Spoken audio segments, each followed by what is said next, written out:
Hello students, चलिए तो आज हम लोग क्लास स्टार्ट करते हैं। नेक्स्ट उसके आगे का कल तक हम लोगों ने पढ़ा था बाबू कि क्या क्या पढ़ लिया था। स्पर्मेटोजेनेसिस हमने आपको पढ़ा दिया था। स्पर्मेटोजेनेसिस क्या होता है, स्पर्मेटोजेनेसिस की प्रोसेस कैसे कंप्लीट होती है, और स्पर्मेटोजेनेसिस में हमने आपको 3 वर्ड के बारे में भी बताया था। कौन कौन सा? स्पर्मेटोजेनेसिस, स्पर्मियोजेनेसिस और स्पर्मिएशन। ये 3 चीजों के बारे में हमने आपको बताया था कि क्या होता है।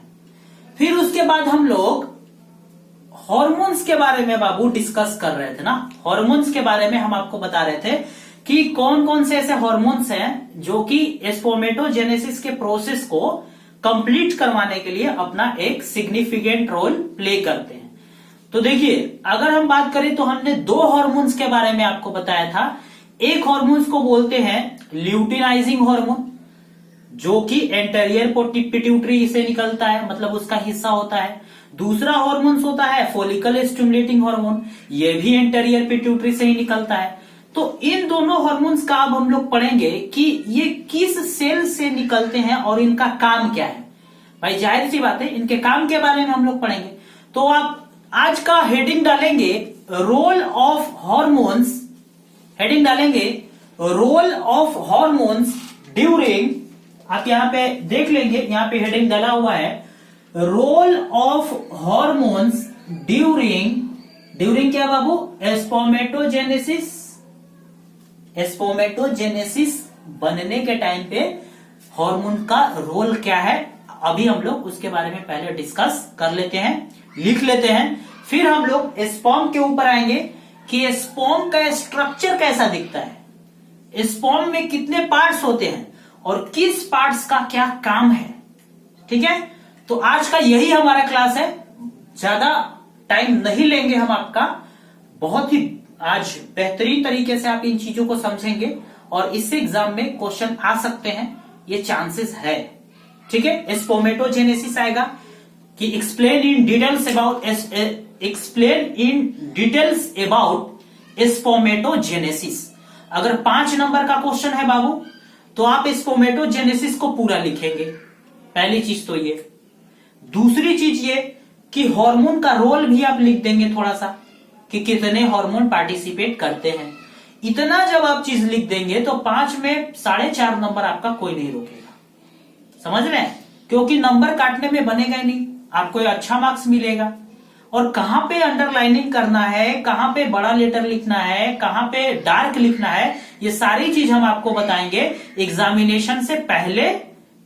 प्रिपरेशन जब हम आपको करवाएंगे सिलेबस कंप्लीट होने के बाद, तो उस टाइम पे हम आपको टेक्निक बताएंगे कि आपको एग्जाम में कैसे लिखना है। ठीक है, तो चलिए स्टार्ट करते हैं। हेडिंग डाल लिया आपने कि role of hormones during spermatogenesis, यानी स्पर्मेटोजेनेसिस के टाइम पे हार्मोन का रोल क्या है। तो लिखेंगे कि during spermatogenesis, during spermatogenesis, spermatogenesis के टाइम पे, during spermatogenesis male gonadotropic, male gonadotropic, male gonadotropic hormones, male gonadotropic hormones which secretes यानी जो सीक्रेट्स करता है, which secretes mainly 2 types of hormones, which secretes mainly 2 types of hormones, यानी जो कितने types of hormones को secret करते हैं बाबू? 2 टाइप्स ऑफ हॉर्मोन्स को सीक्रेट करते हैं। which secretes mainly 2 types of hormones, that is luteinizing hormone, that is luteinizing hormone, LH बोलते हैं उसको शॉर्ट फॉर्म में, that is luteinizing hormone and follicle stimulating hormone, that is luteinizing hormone and follicle stimulating hormone. luteinizing hormone को LH बोलते हैं और follicle stimulating hormone को FSH बोलते हैं. अब लिखेंगे फुल स्टॉप करके नेक्स्ट पॉइंट में कि द ल्यूटिनाइजिंग हार्मोन, यानी शॉर्ट फॉर्म में आप LH भी लिख दीजिएगा तो कोई दिक्कत नहीं है. लिखेंगे कि the luteinizing hormones act at the luteinizing hormone act at the Leydig cell, LEYDING, act at the leading cell and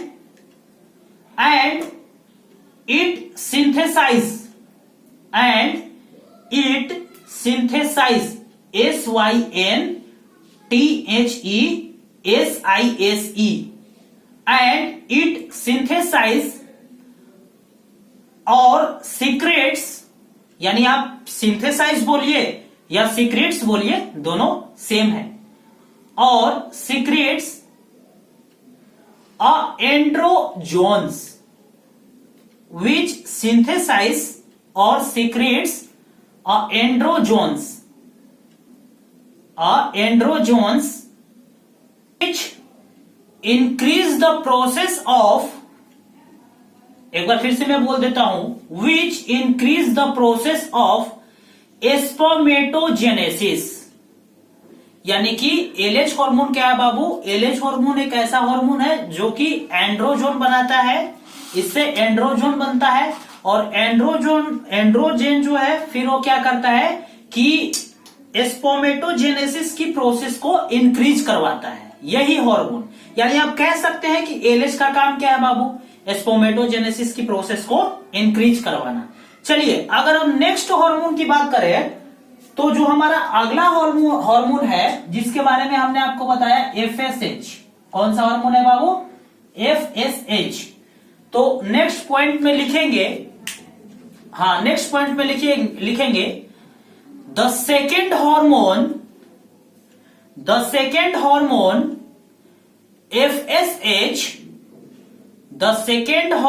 FSH, यानी फॉलिकल स्टिमुलेटिंग हार्मोन. आप फुल फॉर्म लिख लेंगे, फॉलिकल स्टिमुलेटिंग हार्मोन. आपके बुक में भी दिया हुआ है, अगर आपको समझ में ना आए तो आप बुक से एक बार स्पेलिंग मिला लेंगे जो आप लिख रहे हैं.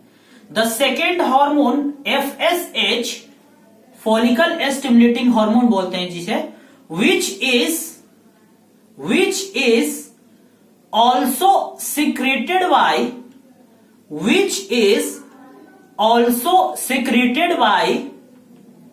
the gonadotropic hormone,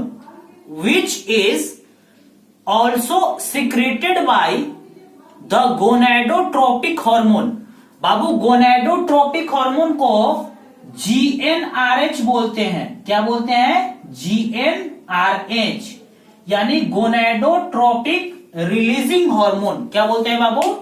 gonadotropic releasing hormone. तो यही कह रहा है कि the follicle stimulating hormone which is also secreted by या which is also produced by the gonadotropic releasing hormones.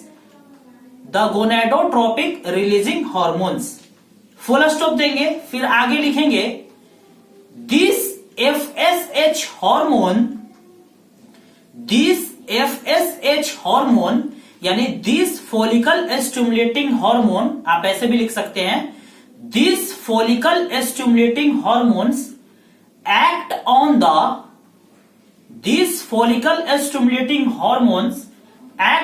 The Sertoli cell.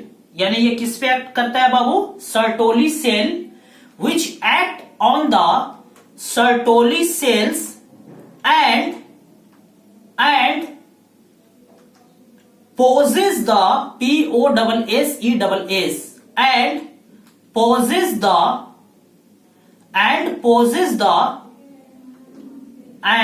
possess the POSSESS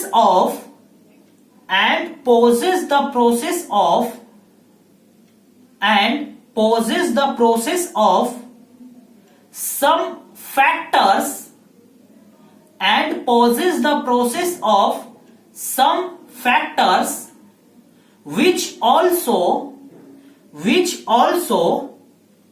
helps in the process of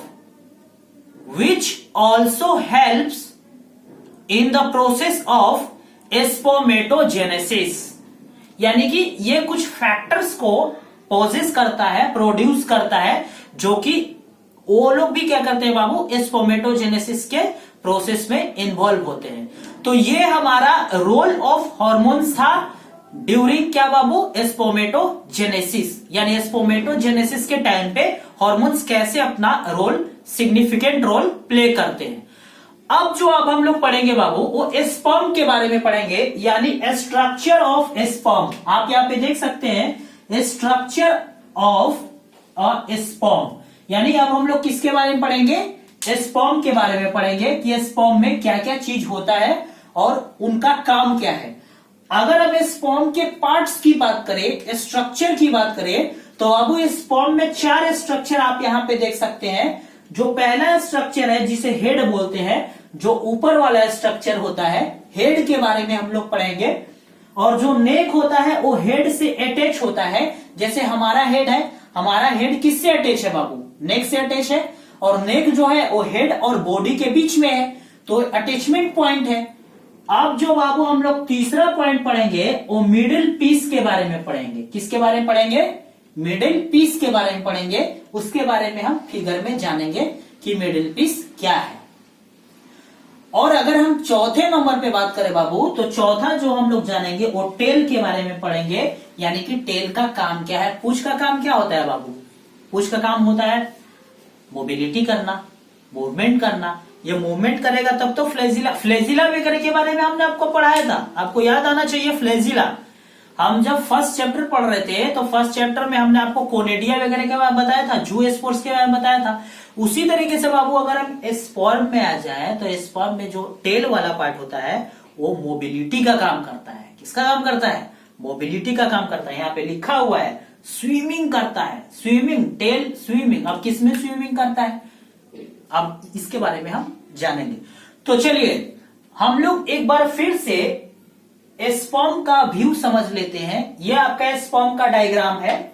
आप एक screenshot जरूर ले लीजिएगा स्पर्म के diagram का, या पूरे का एक स्क्रीनशॉट ले लेंगे, ठीक है, लास्ट में जाते जाते। आप कभी भी स्क्रीनशॉट ले लेते हैं। स्क्रीनशॉट आप चाहे तो इनिशियल में भी ले लिया कीजिए, या पढ़ते पढ़ते बीच में भी आप ले सकते हैं। जो चीज आपको अच्छा लगे, जो डायग्राम्स आपको अच्छा लगे, आप उसका स्क्रीनशॉट ले लीजिए। यानी जो भी हम आपको डायग्राम बता रहे हैं वो एक एक डायग्राम का इंपॉर्टेंस है, वो सारा डायग्राम आप बनाएंगे अपने कॉपी के ऊपर। यानी कि स्पोमेटोजेनेसिस हमने खत्म किया। उसके बाद अगर हम स्ट्रक्चर ऑफ स्पर्म आपको पढ़ा रहे हैं, तो वहां पे आप थोड़ा सा या तो पहले स्पेस छोड़ दीजिए, या तो इसको लिखने के बाद थोड़ा सा स्पेस छोड़ दीजिए, और फिर आप उसका डायग्राम बनाइए, उसका डायग्राम आप ड्रॉ कीजिए, ठीक है। तो चलिए अगर हम नेक्स्ट बात करें स्ट्रक्चर ऑफ स्पर्म की, तो अब हम स्पर्म का स्ट्रक्चर पहले समझ लेते हैं। देखिए बाबू, अगर हम सबसे ऊपर में आते हैं तो आप हेड वाला पार्ट देख रहे हैं जो हमने आपको बताया था। अब देखिए, अब हेड पार्ट से भी जानने से पहले आप एक चीज जान लीजिए कि जो पूरा स्पर्म का बॉडी है वो एक इन्वेलप से, यानी एक इन्वेलप रहता है। कैसे इन्वेलप में आप पैसा डालकर उसको बंद कर देते हैं, तो उसी तरीके से एक प्लाज्मा मेम्ब्रेन होता है बाबू। क्या होता है, एक प्लाज्मा मेम्ब्रेन होता है। जैसे ये आपका प्लाज्मा मेम्ब्रेन हो गया, और इसी प्लाज्मा मेम्ब्रेन मतलब झिल्ली झिल्ली होता है, और इसी प्लाज्मा मेम्ब्रेन के अंदर हमारा क्या रहता है बाबू, स्पर्म रहता है। चलिए अगर हम नेक्स्ट बात करें, तो अभी हमने बात कर लिया प्लाज्मा के बारे में कि जो स्पर्म रहता है वो इन्वेलप रहता है प्लाज्मा मेम्ब्रेन के अंदर। उसके बाद आइए बाबू, अगर उसके बाद हम देखें तो आप देख सकते हैं कि यहाँ पे हेड है। अब हम लोग हेड के ऊपर आते हैं कि अगर हम हेड का बात करें, यानी कि जो हेड ऑफ द स्पर्म है, वो हेड ऑफ द स्पर्म क्या क्या चीज को रखता है, ध्यान दीजिएगा। तो बाबू ये जो हेड ऑफ द स्पर्म है जो आप देख रहे हैं, ये हेड ऑफ द स्पर्म के पास देखिए पहले क्या क्या चीज रहता है। इसके पास रहता है एक हेप्लॉइड न्यूक्लियस। क्या रहता है? एक हेप्लॉइड न्यूक्लियस। ये आप देख रहे हैं, ये इसका न्यूक्लियस है बाबू। ये न्यूक्लियस कहां पे रहता है? हेड के पास रहता है। यानी कि हेड जो है वो क्या कंटेंट करके रखता है बाबू? एक इलोंगेटेड हेप्लॉइड न्यूक्लियस कंटेंट करके रखता है। अब उसके बाद अगर हम न्यूक्लियस की बात करें तो अब ये न्यूक्लियस में क्या होते हैं? न्यूक्लियस में क्रोमोसोम्स होते हैं। तो न्यूक्लियस अब क्या कंटेंट करके रखता है बाबू? क्रोमोजोमल मटेरियल कंटेंट करके रखता है। आपको पता होना चाहिए कि न्यूक्लियस में क्रोमोजोमल मटेरियल होता है, न्यूक्लियस में ही क्रोमोजोम्स होता है। अब देखिए, अब अगर हेड की बात करें तो हमने इतने सारे चीज के बारे में बात कर लिया, तो आपको हेड के बारे में पता भी चल गया होगा कि हेड में क्या कंटेंट करके रखता है। अब हेड का अगर हम इंटीरियर पोर्शन की बात करें, अब हम थोड़ा सा ऊपर की ओर आते हैं। हेड का जो इंटीरियर पोर्शन है बाबू, जो कि हेड का इंटीरियर पोर्शन कहलाता है, ये देखिए एक कैप लाइक स्ट्रक्चर से ढका होता है, यानी कवर्ड होता है। उसको बोलते हैं बाबू एक्रोसोम। क्या बोलते हैं? एक्रोसोम। अब ये एक्रोसोम क्या करता है कि ओवम को फर्टिलाइज करने में हेल्प करता है, क्योंकि एक्रोसोम के अंदर एंजाइम्स भरे होते हैं। क्या फील्ड होते हैं? एंजाइम्स फील्ड होते हैं। और वही एंजाइम्स ओवम का जो हार्ड लेयर होता है उसको तोड़ देता है, उसमें होल कर देता है, और फिर स्पर्म अंदर जाता है और फर्टिलाइजेशन का प्रोसेस कंप्लीट होता है। तो ये हेड के बारे में हमने आपको बता दिया। अब अगर हम नेक की बात करें तो आप नेक को देख सकते हैं, वैसा पार्ट, वैसा पोर्शन जो कि हेड और बॉडी को कनेक्ट करता है, हेड से कनेक्टेड होता है, दैट इज नेक। जैसे आप अपने बॉडी को देख लीजिए, हम लोग का बॉडी कैसा है बाबू? ऊपर हेड है और बीच में ये नेक है और ये नीचे पूरा बॉडी है। तो नेक क्या है? हेड और बॉडी से कनेक्टेड है। तो नेक क्या है? ओनली कनेक्टेड पार्ट है। अब देखिए, अब जो हमारा अगला पार्ट आता है वो आता है बाबू आपको मिडिल पीस। किसके बारे? Middle piece.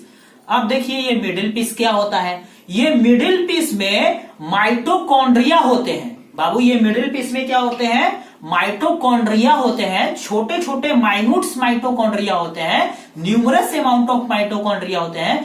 और माइटोकॉन्ड्रिया का काम होता है क्या? एनर्जी देना, यानी power house of the cell. तो माइटोकॉन्ड्रिया इसके टेल को, यानी ये जो लास्ट वाला पोर्शन आपको टेल दिख रहा है, इसको मूवमेंट करवाने के लिए एनर्जी देते हैं, तभी तो टेल चलता है। तो आगे मोटिलिटी होता है, मोबिलिटी होता है, फिर फर्टिलिटी रेट में बदलता है। तो आप कह सकते हैं कि mitochondria which is present in, जो कि कहां पे प्रेजेंट होता है बाबू? मिडिल पीस में प्रेजेंट होता है, which provides energy for the movement of the sperm और टेल। ठीक है, टेल किसका? स्पर्म का। तो ये सारे चीज के बारे में हमने आपको बता दिया। और लास्ट वाला जो पार्ट होता है बाबू वो टेल होता है। टेल का काम वही है, मूवमेंट करवाना। मूवमेंट करवाएगा तो फिर फर्टिलिटी होगा। चलिए अब हम लोग इसको लिख लेते हैं। तो आप हेडिंग डालेंगे स्ट्रक्चर ऑफ स्पर्म। हेडिंग डालिए द स्ट्रक्चर ऑफ स्पर्म। चलिए लिखते हैं द स्ट्रक्चर ऑफ स्पर्म। आपने हेडिंग डाल लिया। चलिए अब इसमें हम लिखना स्टार्ट करते हैं। तो लिखेंगे, पहला पॉइंट से लिखना स्टार्ट कीजिए। देखिए स्पर्म के 4 पार्ट्स। स्पर्म के कितने पार्ट्स? 4 पार्ट्स। पहला कौन सा? हेड। उसके बाद कौन सा? नेक। उसके बाद कौन सा? Middle piece. और सबसे लास्ट कौन सा? टेल। ठीक है, यानी कि इसके 4 पार्ट्स। अब देखिए, अब अगर हम बात करें द स्ट्रक्चर ऑफ स्पर्म की, तो उसमें अब हम लोग लिखना स्टार्ट करते हैं। ठीक है, तो चलिए लिखते हैं, लिखेंगे। लिखिए स्पर्म इज अ, लिखेंगे sperm is a microscopic, sperm is a, first point से लिखना स्टार्ट करेंगे। 1 नंबर पॉइंट दीजिए। लिखिए sperm is a microscopic structure. Sperm is a microscopic structure which contains head, comma which contains head, neck, a middle piece, या and करके लिखिए a middle piece and a tail, a middle piece and a tail। यानी बाबू ये कौन कौन चीज को लेकर के रखता है?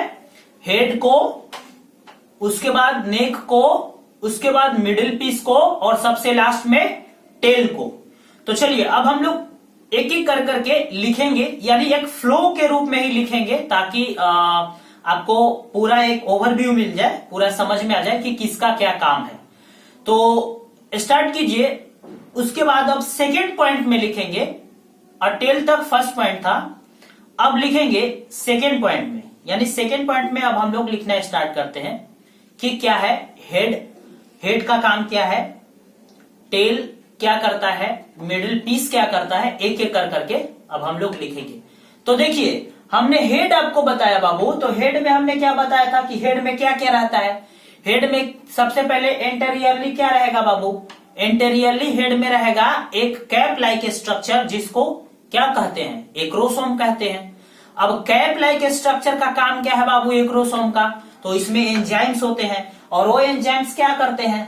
वो एंजाइम्स फर्टिलाइजेशन का काम करते हैं। तो उससे पहले एक चीज के बारे में हम लोग लिख लेंगे, प्लाज्मा मेम्ब्रेन के बारे में। किसके बारे में? प्लाज्मा मेम्ब्रेन के बारे में। आप यहाँ पे देख सकते हैं कि ये जो प्लाज्मा मेम्ब्रेन है, इस प्लाज्मा मेम्ब्रेन का काम क्या है, कैसे इन्वेलप रहता है। तो लिखिएगा सेकेंड पॉइंट में, अ प्लाज्मा मेम्ब्रेन लिखेंगे, a plasma membrane, a plasma membrane which, a plasma membrane which envelops, a plasma membrane which envelops the, a plasma membrane which envelops the whole part of the sperm or the whole body of the sperm कर दीजिए।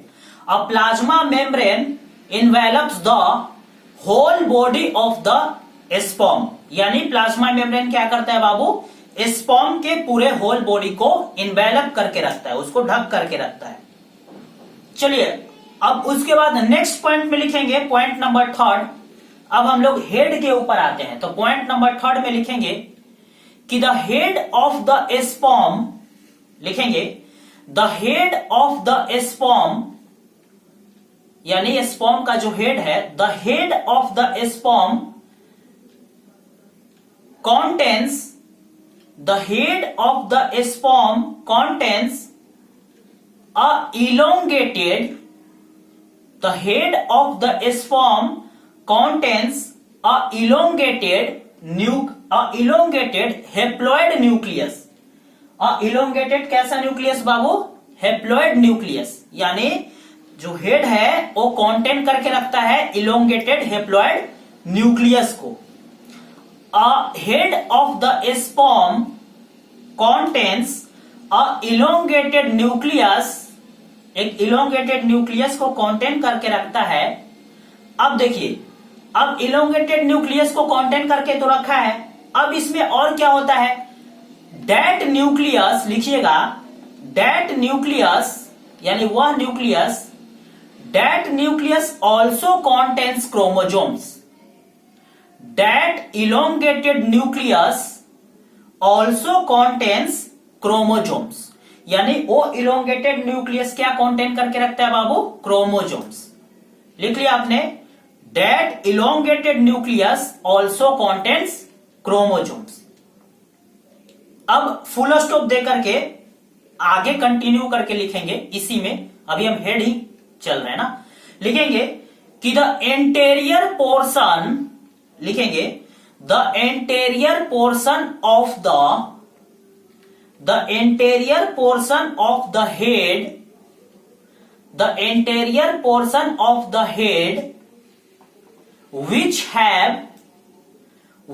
have a cap like structure, the anterior portion of the head, ये जो anterior portion है head का, the anterior portion of the head which, जो कि क्या करके रखता है बाबू?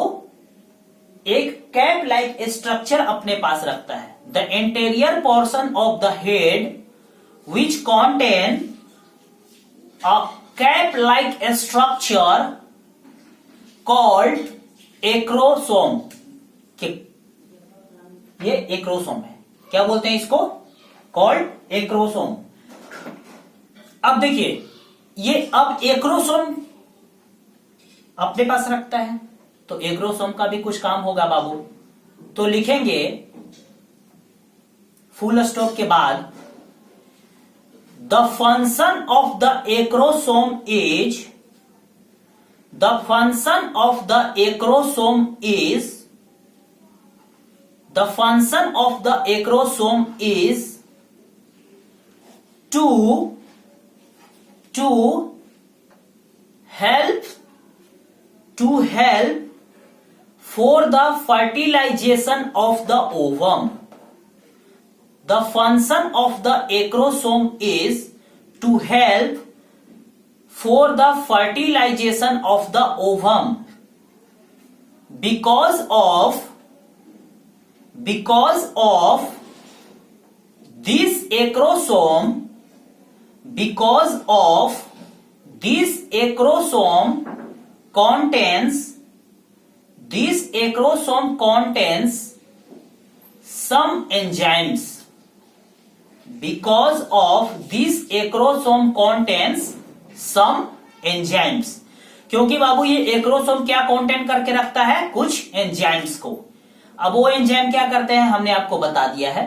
चलिए अब हम उसके बाद बात कर लेते हैं जो हमारा अगला पोर्शन नेक है। तो नेक के बारे में आपको ज्यादा नहीं जानना है। नेक को बस इतना आप जानिए कि जो हेड को बॉडी से कनेक्ट करवाता है उसे नेक कहते हैं। यानी कि the neck portion which connect the head of the sperm to the middle part और the body of the sperm, या डायरेक्ट आप लिख दीजिए बॉडी ऑफ द, या lower body of the sperm. ठीक है, जो lower body of the sperm को हेड से कनेक्ट करता है that is neck of the sperm. तो वो समझने वाली चीज है, वो आप कर सकते हैं। ठीक है, तो अब हम जो मेन चीज पे आते हैं दैट इज मिडिल पीस। अब मिडिल पीस क्या है? तो मिडिल पीस के बारे में हम लोग लिखेंगे। तो नेक्स्ट पॉइंट में अब लिखना स्टार्ट कीजिएगा कि the middle piece of the sperm, लिखेंगे the middle piece of the sperm which have, the middle piece of the sperm which have a numerous, which have a numerous mitochondria, which have a numerous mitochondria, which have a numerous mitochondria। Full stop देंगे, आगे continue करके लिखेंगे these mitochondria, these mitochondria produce energy, these mitochondria produce energy and produce energy and they provide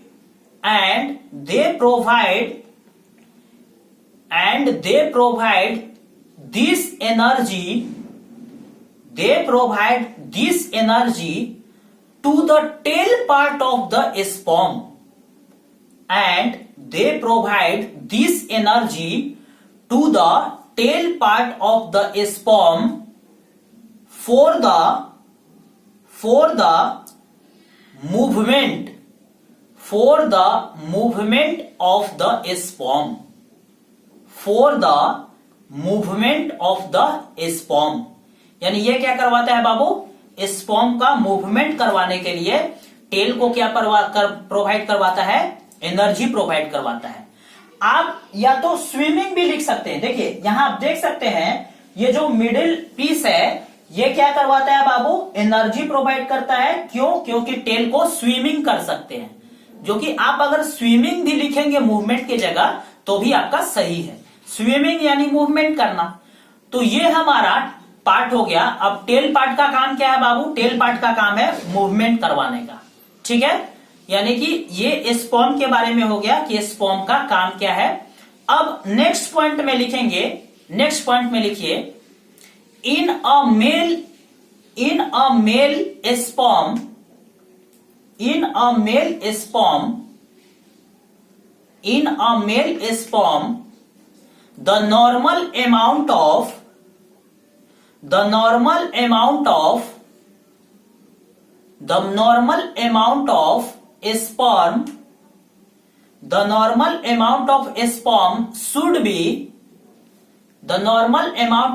sperm should be 200 to 300 million. The normal amount of sperm should be 200 to 300 million during a coitus.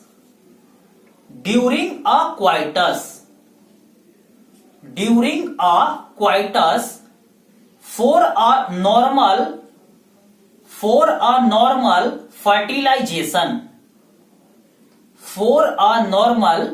fertilization, यानी normal fertilisation के लिए बाबू एक coitus के दौरान कितना इजेक्युएशन होना चाहिए? 200 से 300 मिलियन इन अ क्वाइटस। यानी आप इसे ऐसे भी लिख सकते हैं, in a male gametes the ejaculation of the sperm should be 200 to 300 millions during a coitus for the normal fertilization या for a fertility। अब उसके बाद लिखेंगे, उसके बाद लिखिएगा कि आफ्टर दैट, उसके बाद लिखेंगे कि इन ejaculated sperm amount,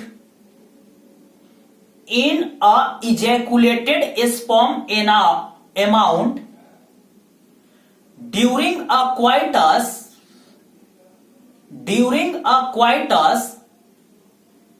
60% of the sperm during a coitus 60% of the sperm have must in a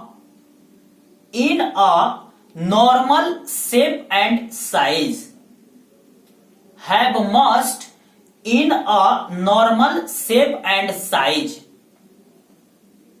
and 40% of the sperm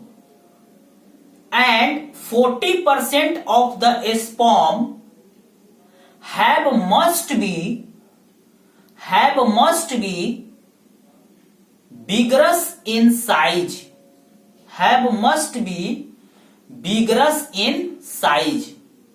और vigorous in structure। यानी एक में क्या होना चाहिए कि नॉर्मल शेप एंड साइज होना चाहिए, लेकिन 40% में क्या होना चाहिए कि विगरस होना चाहिए इसका स्ट्रक्चर, फॉर द नॉर्मल या फॉर द फर्टिलिटी रेट या फॉर द फर्टिलिटी के लिए, ठीक है, विगरस साइज फॉर फर्टिलिटी।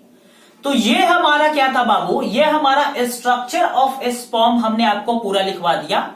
एक ओवरव्यू में आपको दे देता हूं, बस आपको क्या याद रखना है, आप बस पार्ट याद रखिएगा कि ये स्पर्म के 4 पार्ट्स होते हैं, हेड होते हैं, नेक होते हैं, मिडिल पीस होते हैं और टेल होते हैं। हेड का काम क्या है? हेड के काम से पहले आप प्लाज्मा मेम्ब्रेन के बारे में बता दीजिएगा कि जो पूरे स्पर्म को इन्वेलप की तरह, एक लिफाफे की तरह ढक करके रखता है स्पर्म को, उसको प्लाज्मा कहते हैं। मतलब बाबू लिफाफा के अंदर जैसे आप पैसा डालते हैं तो पैसा को आप मान लीजिए स्पर्म और लिफाफा को मान लीजिए प्लाज्मा मेम्ब्रेन, यानी प्लाज्मा मेम्ब्रेन के अंदर जो स्पर्म रहेगा उसको प्लाज्मा मेम्ब्रेन इन्वेलप आप कहिएगा। दूसरा, अब हेड के ऊपर आइएगा बाबू, तो हेड में पहला पार्ट लिखिएगा किसके बारे में? न्यूक्लियस के बारे में, कि इसमें एक न्यूक्लियस होता है, और वो कैसा न्यूक्लियस होता है बाबू? इलोंगेटेड न्यूक्लियस होता है। और न्यूक्लियस का काम क्या कंटेंट करके रखता है? तो क्रोमोजोम कंटेंट करके रखता है, क्रोमोजोमल मटेरियल कंटेंट करके रखता है। फिर अगर बात करें तो इसके अगले वाले हिस्से में इंटीरियर पोर्शन पे क्या पाया जाता है बाबू, तो एक कैप लाइक स्ट्रक्चर जिसको एक्रोसोम कहते हैं। अब बाबू एक्रोसोम में कुछ स्पेशल एंजाइम्स पाए जाते हैं। अब वो एंजाइम क्या करते हैं कि फर्टिलाइजेशन ऑफ द एग करवाते हैं। एग में अगर हम बात करें बाबू, तो एग में देखिए, एग में अगर बात करें तो एग बाबू मान लीजिए ऐसा है, तो अब क्या होता है कि एग का जो बाहर वाला जो लेयर होता है वो बहुत हार्ड होता है, तो वो क्या करता है, एंजाइम्स की इसी हार्ड लेयर को क्या करता है, ब्रेक करता है और उसके माध्यम से फिर अंदर में स्पर्म जाता है। ठीक है, तो उसके बाद फिर अगर हम नेक की बात करें तो जो हेड को अपर लोअर बॉडी से कनेक्ट करता है स्पर्म के, उसे नेक कहते हैं। फिर हम आते हैं मिडिल पीस पे, तो बाबू मिडिल पीस में एक न्यूमरस में माइटोकॉन्ड्रिया पाया जाता है। माइटोकॉन्ड्रिया का काम आपको पता ही है, power house of the cell, यानी वो इसके एनर्जी प्रोवाइड करेगा, एनर्जी को प्रोड्यूस करेगा और वो एनर्जी क्या करेगा बाबू, मूवमेंट करवाएगा। मूवमेंट किसका, मूवमेंट में हेल्प करेगा किसका, इसके टेल का, यानी कि टेल ऑफ द स्पर्म का। किसके लिए बाबू, फर्टिलिटी के लिए, फर्टिलाइजेशन के लिए। समझ में आ रहा है। अब लास्ट में आते हैं टेल का, तो टेल स्विमिंग करने का काम करता है। तो ये सारा चीजें बहुत बेसिक सा कॉन्सेप्ट है। अब मिलियन ऑफ स्पर्म की बात करें तो कम से कम एक इजैकुलेशन के दौरान, एक क्वाइटस के दौरान 200 से 300 मिलियन स्पर्म का इजैकुलेशन होना चाहिए। क्यों, नॉर्मल फर्टिलाइजेशन के लिए, जिसमें से 60% का शेप एंड साइज जो होना चाहिए वो नॉर्मल होना चाहिए, 40% का बिगरस होना चाहिए। क्यों, फर्टिलिटी के लिए। तो ये हो गया स्पर्म के बारे में। अब लास्ट पॉइंट हमारा एक और बचता है बाबू, उसको हम सीमेन बोलते हैं। क्या बोलते हैं, सीमेन, SEMEN। तो हेडिंग डालिएगा SEMEN, सीमेन। देखिए सीमेन क्या है, सीमेन प्लाज्मा मेम्ब्रेन या तो plasma along with sperm to constitute form of semen. यानी कि जब प्लाज्मा फ्लूइड्स को, जो हमारा प्लाज्मा बनता है, जब प्लाज्मा स्पर्म के साथ मिल जाता है बाबू, तो मिल करके क्या बना देता है, सीमेन बना देता है। यानी आप इसको लिख सकते हैं, तो आप इसको लिख लेंगे कि प्लाज्मा एलोंग विथ, लिखिएगा प्लाज्मा, सीमेन हेडिंग डाल करके, सीमेन हेडिंग डालिए और लास्ट पॉइंट है लिखेंगे plasma along with, plasma along with sperm, plasma along with sperm to constitute, CONSITUTE, to constitute semen, to constitute semen. यानी कि प्लाज्मा स्पर्म के साथ जब मिल जाता है, कंबाइन कर जाता है, तो उस मिक्सचर पार्ट को बोलते हैं, उस मिक्सचर मटेरियल को बोलते हैं सीमेन। तो यहां पे हमारा बाबू खत्म हो गया स्पर्मेटोजेनेसिस, और स्पर्मेटोजेनेसिस के साथ आज हमारा खत्म हुआ स्ट्रक्चर ऑफ स्पर्म। अब नेक्स्ट डे हम लोग पढ़ेंगे बाबू फीमेल में कैसे गैमेटोजेनेसिस हो गया, कैसे होगा, प्री फर्टिलाइजेशन क्या होगा। ये मेल का तो हमने पढ़ लिया, अब हम लोग किसका पढ़ेंगे, फीमेल का पढ़ेंगे। ऊजेनेसिस क्या है, कैसे ऊजेनेसिस होता है, तो ये हम लोग कल के वीडियो में, नेक्स्ट वीडियो में पढ़ेंगे, नेक्स्ट क्लास में पढ़ेंगे। तो आज की क्लास के लिए हम इतना ही रहने देते हैं। आप एक एक चीज को एनसीईआरटी में पढ़ेंगे। ये डायग्राम जो है, इसका आप एक स्क्रीनशॉट ले लेंगे इस डायग्राम का, अगर अभी तक आपने नहीं लिया है तो, और ये डायग्राम को आप समझेंगे, और इस डायग्राम आपके एनसीईआरटी बुक में भी दिया हुआ है, और इस डायग्राम को जब आप समझ लेंगे तो आपको फिर टफ नहीं लगेगा, आप खुद से भी उसको कर सकते हैं। तो ठीक है बाबू, मिलेंगे आपसे नेक्स्ट वीडियो में, अगले वीडियो में। तब तक के लिए thank you and have a nice day.